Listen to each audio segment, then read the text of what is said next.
March மாதம் 8ஆம் தேதி ஞாயிற்றுக்கிழமை 2026 கூத்தடிவட்டை அன்பர்கள் நண்பர்களுக்கு பணிவான வணக்கங்கள்.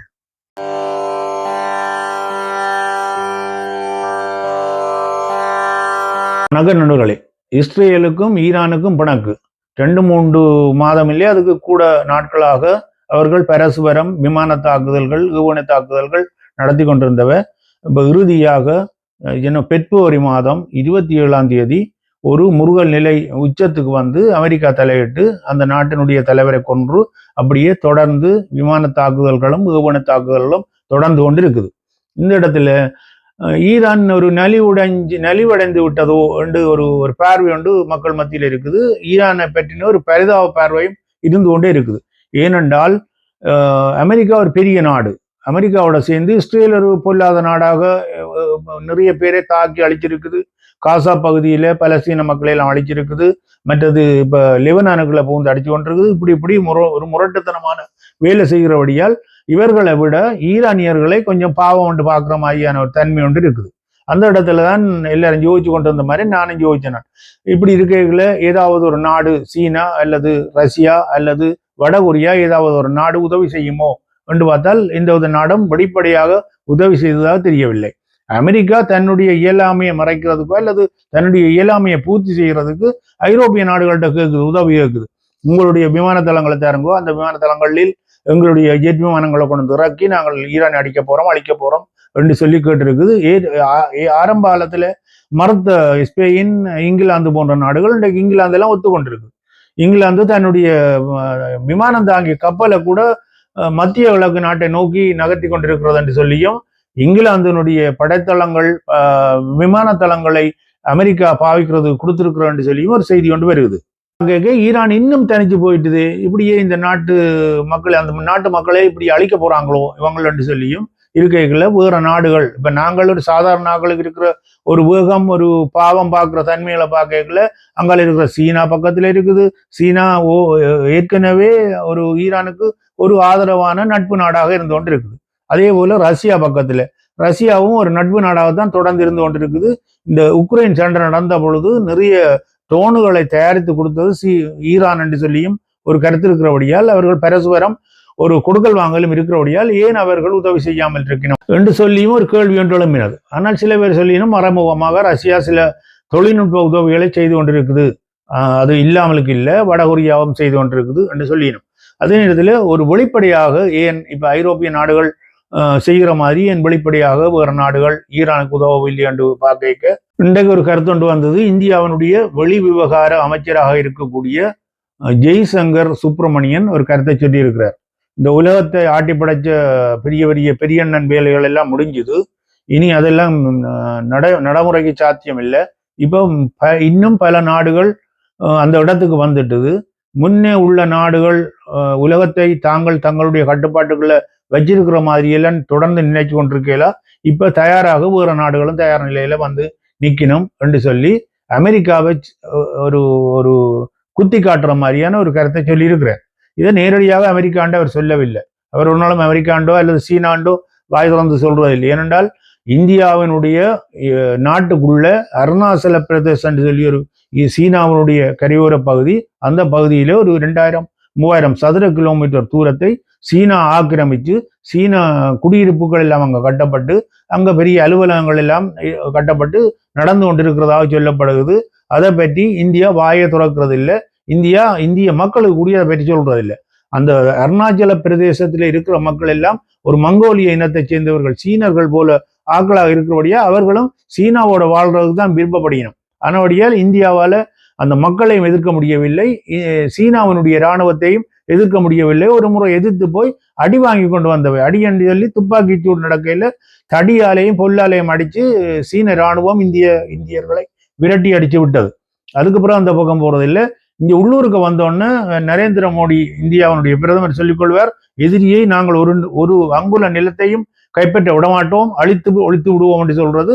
எந்த எதிரி என்று சொல்றதில்லை, சீனா என்று சொல்றதே இல்லை, பாகிஸ்தானை மட்டும்தான் சொல்லிக் கொள்றது. பாகிஸ்தானை மட்டும் தங்களை விட சின்ன நாடு என்றபடியாலும் பாகிஸ்தான் ஏதோ ஒரு விதத்திலே ஒரு குறிப்பிட்ட இடம்தான் எல்லை பகுதியாக இருக்கிறபடியால் அவர்களுடைய ஏதாவது செய்யலாம், மிரட்டலாம் என்றபடியால் பாகிஸ்தானோட மட்டும்தான் ஒரு மிரட்டல் கதைகளை கதைச்சு கொண்டிருக்கிறோம். அது கூட இப்ப சமீபத்தில் சென்ற ஆண்டும் அதுக்கு முதல் ஒரு ஒரு ஒரு தாக்குதல் ஒரு ஒரு முறுவல் நிலை வந்து விமான தாக்குதல் எல்லாம் நடந்து பாகிஸ்தான் வெளுத்தறிஞ்சு போட்டுது. அதுல 2-3 இந்திய விமானங்களை அடித்து திளைச்சு 2-3 விமானங்களை கைப்பற்றியும் கொண்டு போய்விட்டது என்று சொல்லி கதை இருந்தது. அதோட சண்டை இன்னும் பெருத்து இன்னும் இழப்புகள் இந்தியாவுக்கு வந்து விடும் என்று சொல்லி இந்தியா தரப்பில் போய் அமெரிக்காவிட்ட முறையிட்டு மண்டிட்டு அமெரிக்கா தான் அதுல சமரசத்துக்கு போய் பாகிஸ்தானிட்ட சொல்லி நிப்பாட்டுங்க சண்டையை என்று சொல்லி நிப்பாட்டி விட்டது நடந்தது. உள்ளூருக்குள்ளே ஒரு புவிசார் மாநாடு நடக்கைகள் அங்க போய் சும்மா வாயால பட சொல்ற மாதிரி ஜெய்சங்கர் சுப்பிரமணியன் சொல்றார், வெளிவிவகார அமைச்சர்.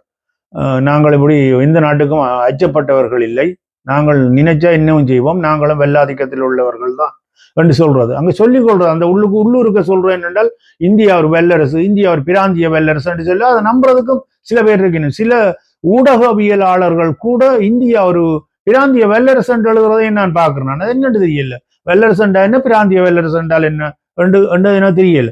சில வேளையில அங்க அந்த ஊருக்குள்ள பெரிய நாடா இருக்கலாம், தென்கிழக்கு ஆசியா பகுதியில அல்லது கிழக்கு ஆசியாவில தெற்கு ஆசியாவிலே ஒரு பெரிய நாடாக இருக்கிறது. இன்றைக்கு உலகத்துல மக்கள் தொகை கூட கொண்ட நாடெல்லாம் இந்தியா தான். ஒரு காலத்துல சீனா இருந்தது, இன்றைக்கு இந்தியாவாக மாறிவிட்டது. மக்கள் தொகை அதிகமா இருக்கே தவிர அங்க குடிநீருக்கு வசதி இல்லாத ஊர்கள் நிறைய இருக்குது, மின்சாரம் இல்லாத ஊர்கள் நிறைய இருக்குது.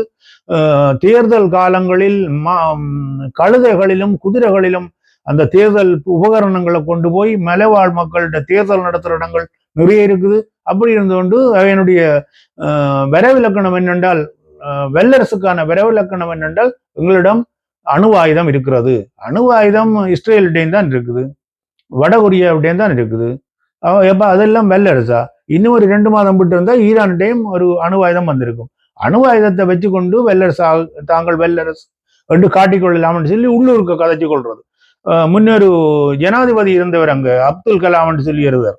அவர் ஒரு பாவம் வந்தால் வந்து இந்த நாட்டை நாங்கள் வல்லரசு ஆக்குவோம், கனவு காணுங்கள், 2020 இந்தியா வல்லரசு ஆகிறது என்று சொல்லி அந்த உலகத்தை சுத்தி பார்க்காமலுக்கு இப்படியே கதைச்சு கொண்டு உள்ளூருக்கு இருந்து கொண்டு அப்படியே நினைச்சு கொண்டு வந்தது. சில உள்ள வல்லரசு ஆகிடுமோ தெரியாது.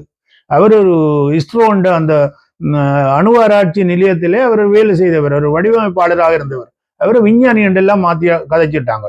அவர் அங்கே ஒரு ஏவுகணைகளை வடிவமைக்கிறது, ராக்கெட்டுகளை வடிவமைக்கிற ஒரு வடிவமைப்பாளராக இஸ்ரோ அந்த நிறுவனத்தில் வேலை செய்வராக தான் அவர் இருந்திருக்கிறார்.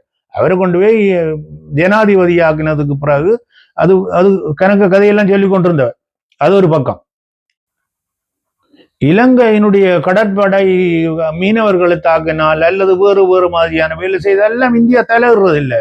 ஏனென்றால் இலங்கைக்கு ஆதரவாக சீனா இருக்கிறது. தங்களுக்கு பெரிய வீண் பொல்லாப்பு என்னத்துக்கு, அமெரிக்கா வந்துடும் வீண் பொல்லாப்பு என்னத்துக்கு கண்டுட்டு அவர்களோட தலைவர் முறுவல் நிலைக்கு போறதில்லை. இந்தியாவில் பாகிஸ்தானோட மட்டும்தான் ஏதாவது சொல்லிக் கொள்றத தவிர ஒரு 2 முறையில் இன்றைக்கு பாருங்கோ. இப்ப சமீபத்துல ஈரானில இருந்து ஒரு கப்பல் ஒன்று 180 பேரோட 180 படையினரை ஏற்றி கொண்டு வந்து இந்தியாவிலே ஒரு பயிற்சி நடத்தி இருக்குது. அதுல 3 கப்பல்கள் வந்திருக்குது. ஒரு கப்பல்ல 180 பேர், இன்னும் 2 கப்பல்கள் நினைக்கப்பல்களாக வந்திருக்குது. அந்த கப்பல்ல வந்தவர்களா திரும்பி பயிற்சி முடிச்சு போட்டு திரும்பி போய்கள் தான் இந்து மகா சமுத்திரத்தில் வச்சு அமெரிக்காவினுடைய ஏவுகணை தாக்குதலுக்கு உட்பட்டு அந்த கப்பல் அதுல அழிஞ்சு தாண்டு போச்சு.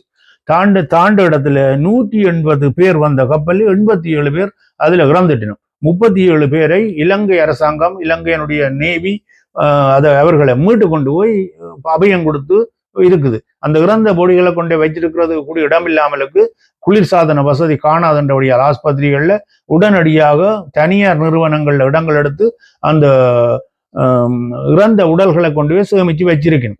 இப்படி செய்திருக்குது. அதுக்கு பிறகு இன்னும் ஒரு கப்பல் 208 பேரோட போய் தத்தளிச்சு கொண்டு நிற்க அதையும் இலங்கை அரசாங்கம் தான் கைப்பற்றி அப்படியே உள்ளுக்கு வாங்கி அமெரிக்காவோட பேச்சுவார்த்தை நடத்தி அதுக்குள்ள இந்தியா ஓடி சொல்லியிருக்கு, நீங்களே பார்த்து செய்யுங்க, நாங்களுக்கு விரையில்லை, பொல்லாப்பண்ணத்துக்கு அமெரிக்கா அடிச்சு போடும் அந்த மாதிரி நின்றுருக்கு.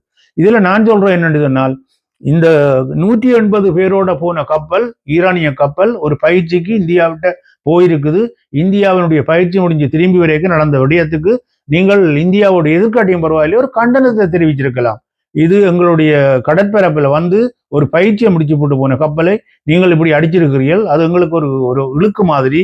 இது சரியான பிழை. நீங்கள் எங்கேயாவது உங்களோட பக்கத்துல வச்சு வேறு ஒரு கடற்பரப்பில் வச்சு அடிச்சிருக்கலாம். எங்களோட இந்து மகா சமுத்திரத்துல வச்சு எங்களுடைய நாட்டுக்கு அருகாமையில வச்சு அடிச்சு தாட்டது எவ்வளவு தவறானது என்று சொல்லி ஒரு கண்டனத்தை தெரிவிச்சிருக்கலாம், அல்லது ஒரு கவலையை தெரிவிச்சிருக்கலாம். ஒன்றுமே செய்ய இல்லை.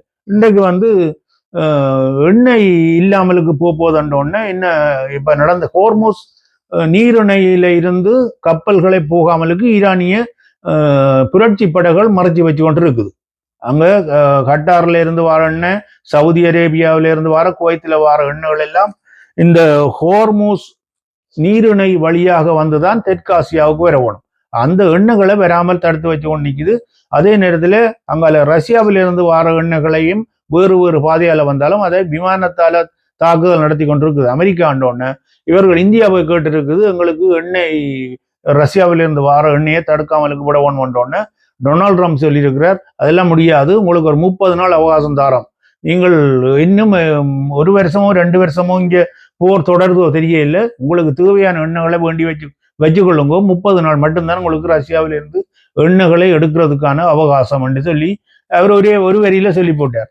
இல்ல இவர்கள் பெரிய வெள்ளமே உள்ளவர்கள் உள்ளார் சொல்லியிருக்கலாம், இல்ல தொடர்ந்து உங்களுக்கு எண்ணெய் தரவணும், இல்லையென்றா நாங்கள் வான்வழி தாக்குதல் செய்து நாங்கள் பாதுகாப்பு கொடுத்து நாங்கள் ரஷ்யாவிலிருந்து எண்ணெய்களை இறக்கி எடுத்து இந்தியாவுக்கு கொண்டு வந்து சேர்ப்போம் என்று சொல்லியிருக்கலாம். அப்படியெல்லாம் சொல்லல. அதுக்கு கண்டனம் தெரிவிக்கிறதுக்கு தான் அமெரிக்கா என்று சொல்லாமலுக்கு எங்களை எல்லாரும் கட்டுப்படுத்த முடியாது, எத்தனையோ ஆக்கள் வந்துட்டினும் அது என்ன வந்தேன் யாரை சொல்றது, ரஷ்யாவையும் சீனாவையும் சாட்டி சொல்லிக் கொள்றது, தானும் அதுக்குள்ளே ஒரு ஆள், தன்னுடைய நாடும் ஒரு வல்லரசாக வரக்கூடிய நாடு, எங்கள்கிட்ட அணு ஆயுதம் இருக்குது, நாங்களும் நானும் வீரன் தான், நானும் சண்டியன் தான் ரெண்டு காட்டுற மாதிரி காட்டிக் கொள்றது ரெண்டு வாயால வட சொல்றதை தவிர வேறு ஒன்றுமே இல்லை. எனக்கு அந்த செய்தியை பார்த்தோன்னே ஜெய்சங்கர் சுப்பிரமணியன் சொன்ன செய்தியை பார்த்தோன்னே சிரிப்பு தான் வந்தது. எங்களுடைய அம்மா சொன்ன மாதிரி பேச்சு பல்லக்கு தம்பி கால்நடை என்று சொல்லுவா. அதே போலதான் இவைகளுடைய பேச்சு பல்லக்கு தம்பி கால்நடை. நாடுக்கு நாடாக பவுன்கள் போடுற மாதிரி உடுப்புகளை போட்டு கொண்டு வந்து நரேந்திர மோடி எல்லாரோடையும் நான் நட்புத்தான் என்று காட்டிக்கொள்வார், ஒருவரோடையும் எதிர்ப்பு சொல்ற இல்லை. சீனாவுக்கு போனா சீனாவுடைய நண்பர் நடுவார், இஸ்ரேலுக்கு போனா இஸ்ரேலோட நித்தன்யாவோட கட்டி அணைச்சு நீங்கள் அன்றைக்கு செய்ததும் சரி இன்றைக்கு செய்ததும் சரி அத்தனையும் நாங்கள் ஒத்துக்கொள்கிறோம் என்று சொல்லுவார். இங்கே ரஷ்யாவில் போனால் அப்படி, மற்றது உக்ரைன்ல போனால் அப்படி, அமெரிக்காவில் போனால் அப்படியே பம்மி கொண்டிருக்கிறது.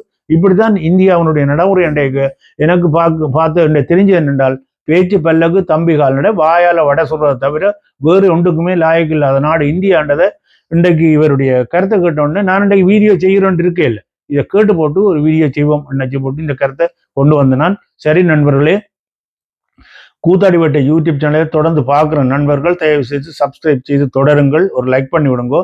இன்னும் ஒரு செய்தியை சந்திக்கும் வரை மகிழ்ச்சியாக இருப்போம், மகிழ்ச்சியானதை செய்வோம், மகிழ்ச்சியானதை பற்றியே அடுத்த அடி எடுத்து வைப்போம். நன்றி, வணக்கம்.